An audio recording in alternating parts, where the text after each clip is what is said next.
تین بندے، تین قریش مکہ کے تین سردار ایسے تھے،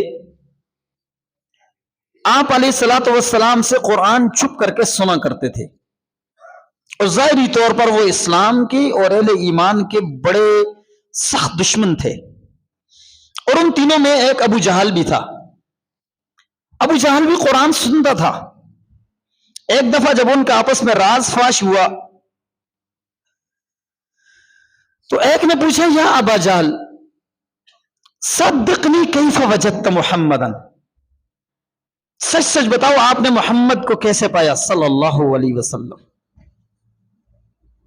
اس نے کہا، اسمعوا، میری بات سنو، کہ ہم قبیلہ بنو مخزوم اور بنو عبد مناف ہم آپس میں ایک دوسرے کے ساتھ مقابلہ کر رہے تھے۔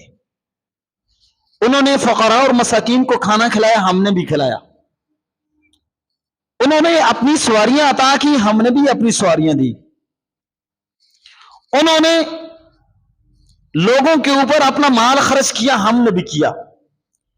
یہاں تک کہ عرب کی دھرتی پر ہم گھٹنوں گھٹنوں سارے برابر ہو گئے۔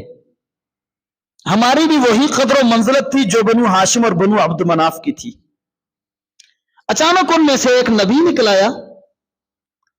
وہ نبی تو برحق ہے، لیکن ہم نبی کہاں سے لائیں؟